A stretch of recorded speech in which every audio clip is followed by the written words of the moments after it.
Bismillahirrahmanirrahim. Assalamualaikum warahmatullahi wabarakatuh.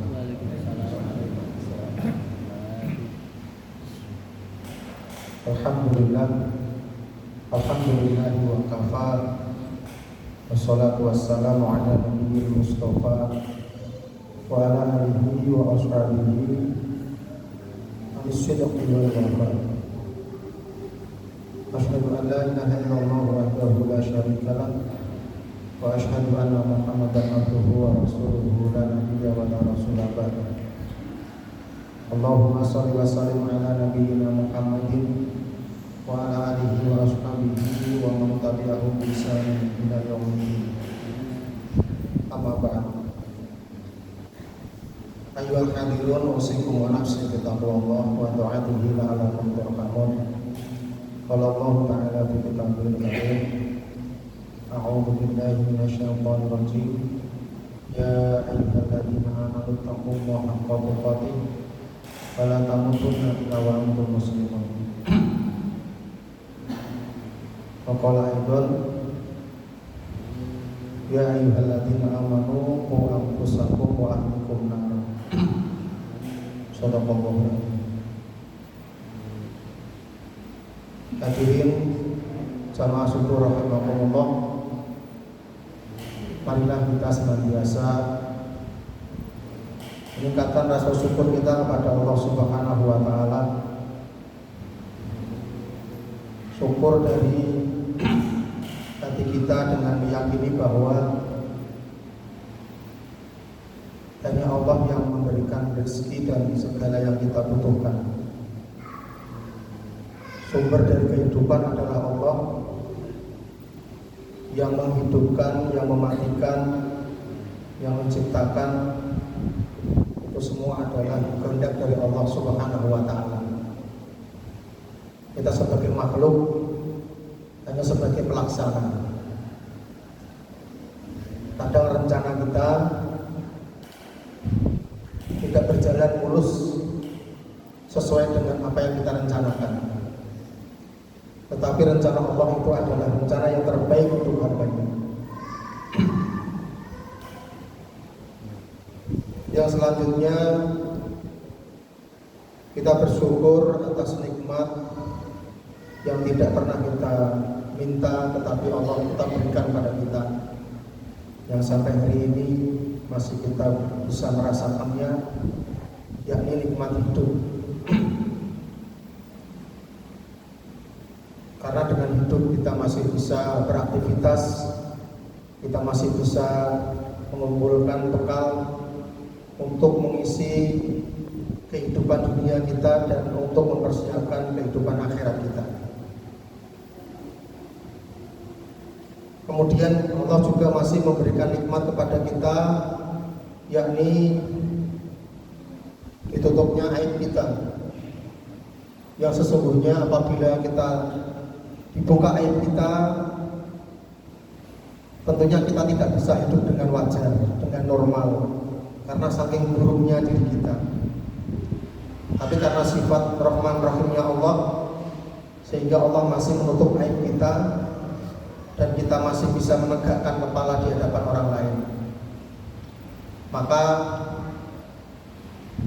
kita senantiasa mohon kepada Allah supaya kita dilindungi dari segala kejelekan-kejelekan amal kita. Allahumma alhimna ma'arsida umrona wa'idna min sururi anfusina wa min sayyiati amalina. Itu salah satu doa yang bisa kita amalkan supaya kita terlindung dari segala kejelekan amal-amal kita. Kemudian mari kita senantiasa melantunkan sholawat dan salam kita di qaulina Allahumma sholli ala Muhammad, atas petunjuk dan hidayah dari Rasulullah, sehingga kita bisa melaksanakan kehidupan secara islami, dan kita senantiasa mohon mudah-mudahan kita istiqomah dan kita dimatikan dalam keadaan Islam pula. Hadirin jamaah syukur rahimakumullah, di subuh yang ke-28 ini bulan Ramadan tahun ini, mari kita senantiasa mengevaluasi diri kita, bahwasanya kehidupan di dalamnya itu adalah serba pilihan. Kita mau menjadi apa itu pilihan kita. Bahkan termasuk dalam beragama pun tidak ada paksaan, la ikraha fiddin, tidak ada paksaan. Tetapi ketika kita sudah memilih, jangan sampai kita kemudian mengabaikan dengan pilihan kita. Jangan sampai kemudian kita pasrah dengan apa yang sudah kita pilih, sehingga hasilnya tidak seperti yang kita harapkan. Kita sudah memilih menjadi orang beriman dengan melaksanakan ibadah siang, dengan memaksimalkan ibadah Ramadan, dengan qiyamnya, dengan tadarusnya, dengan segala bentuk aktivitas kebaikan yang lain. Maka dengan pilihan itu menjadi kewajiban bagi kita untuk bertahan, bahkan kalau perlu harus meningkat. Jangan sampai kemudian kita membiarkan terjun bebas, mengabaikan dengan pilihan kita. Sebagaimana kalau kita memilih calon pasangan hidup kita, seperti apapun kondisinya, seperti apapun keadaannya, itu pilihan kita yang sudah Allah gariskan kepada kita, dan kita berusaha untuk bisa tetap menjaga kualitasnya. Jangan sampai kemudian kita abai sehingga pasangan hidup kita mengisi kehidupannya tidak sesuai dengan yang kita harapkan. Termasuk di bulan Ramadan ini, jamaah syukur rahimakumullah, ada di antara kita yang hari ini disibukkan dengan persiapan menjelang hari raya. Sementara ada di antara kita yang masih disibukkan dengan aktivitas ibadah semakin mengencangkan. Tentunya semua itu butuh dan menghasilkan konsekuensi masing-masing.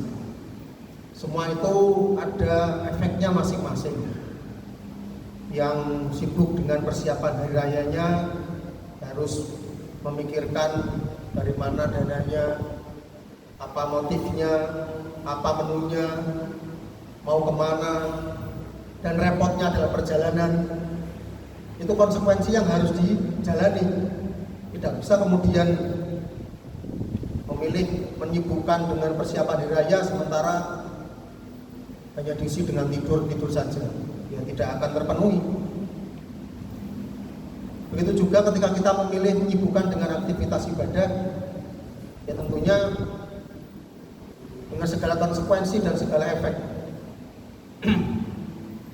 Meninggalkan keluarga di rumah dengan segala kerepotannya dan sebagainya. Maka jamaah syukur rahimakumullah, dengan segala pilihan itu menjadi satu identitas bagi kita. Bagaimana kualitas keimanan kita di mata Allah Subhanahu wa taala. Di sini kami tidak menyalahkan yang sudah menyibukkan dirinya dengan persiapan raya, ya memang demikian yang sudah direncanakan. Lebih-lebih mungkin yang setiap hari aktivitas sebagai pedagang, tentunya sudah mulai sibuk. Apa yang harus dijual, kalau sampai kekurangan stoknya bagaimana, untungnya berapa, itu sudah mulai dipikirkan matang-matang dari awal. Tentunya tidak instan baru kemarin terus kemudian bisa dilaksanakan, tidak. Jadi semua itu berawal dari startnya bagaimana. Sering disampaikan, dianalogikan dalam kehidupan nyata, seorang atlet, dia apakah akan menjadi juara 1, 2, dan 3, itu bisa dilihat dari proses awalnya.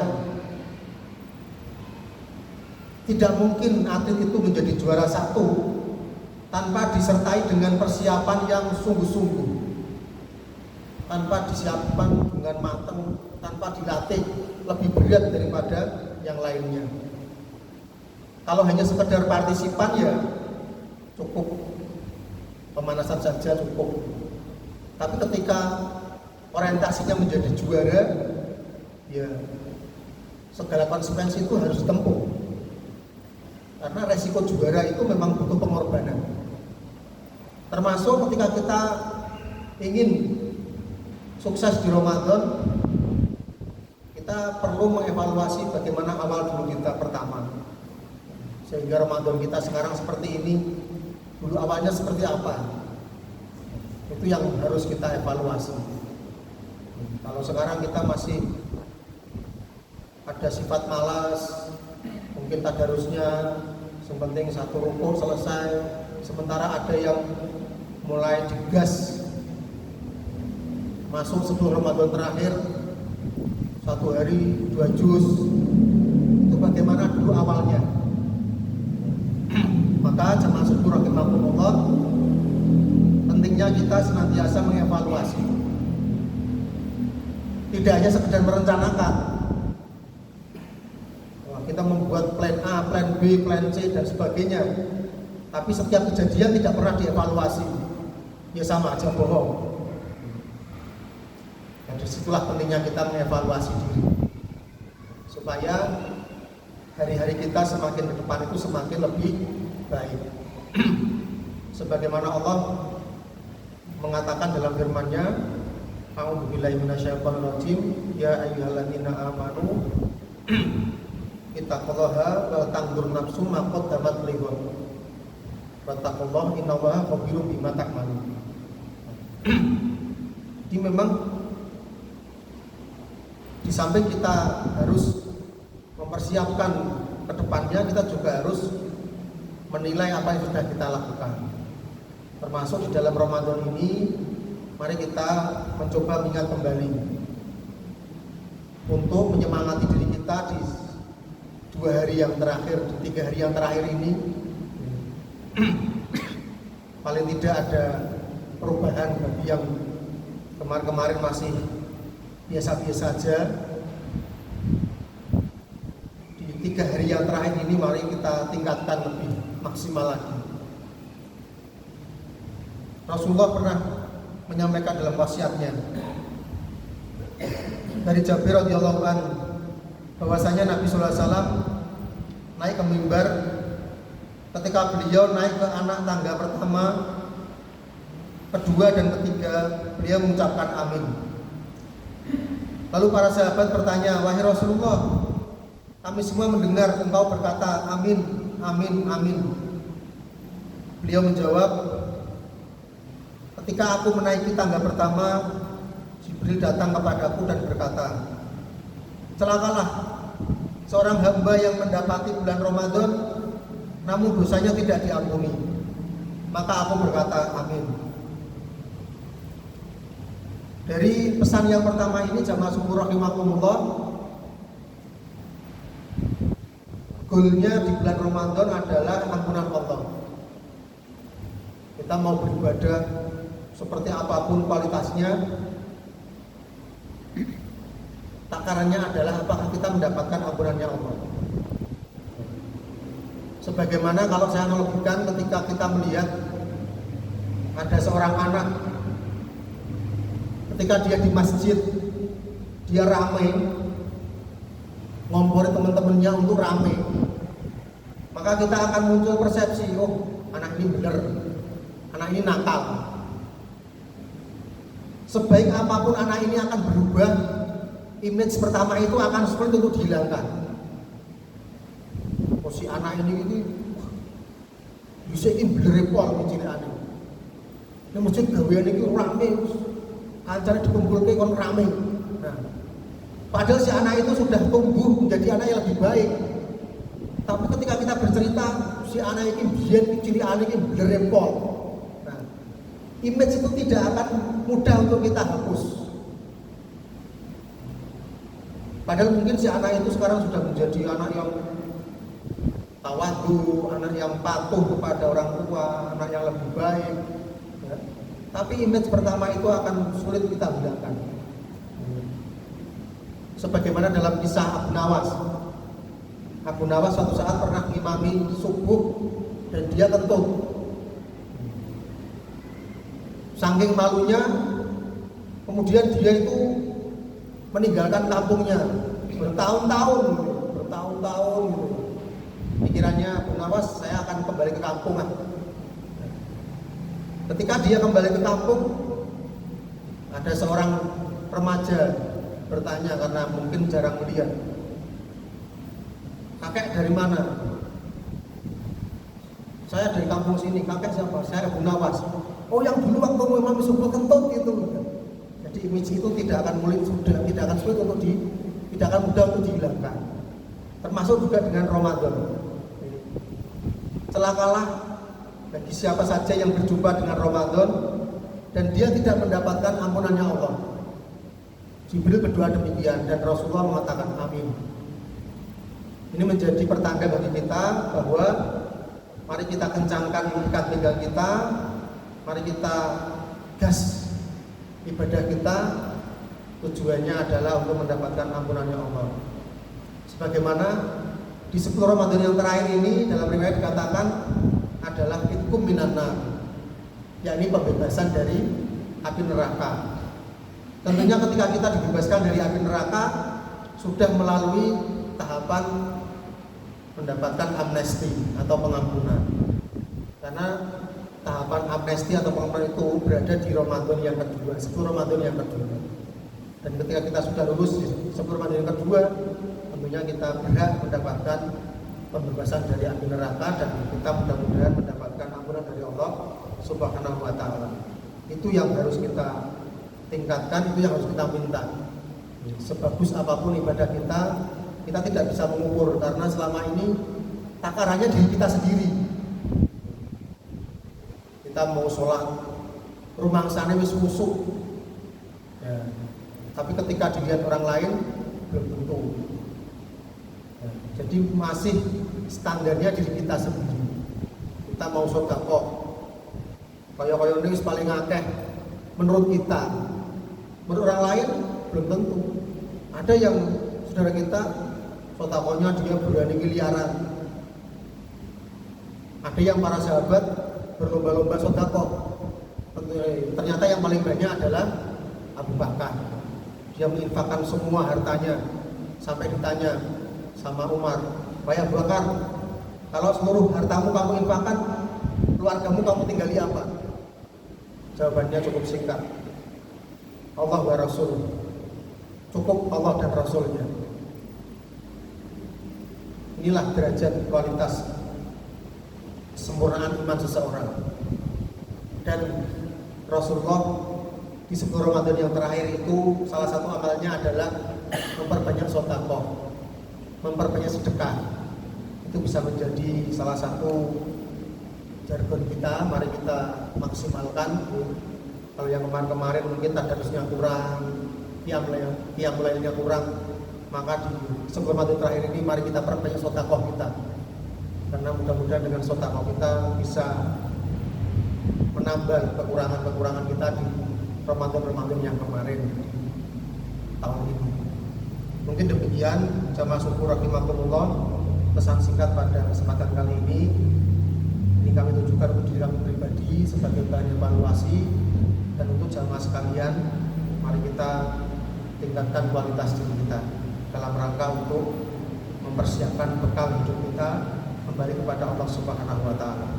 Kami akhiri subhanakallahumma wa bihamdika asyhadu an la ilaha illa anta astaghfiruka wa atubu ilaik. Nasrullahu wa fathu qarib wa basyiril mu'minin. Assalamualaikum warahmatullahi wabarakatuh.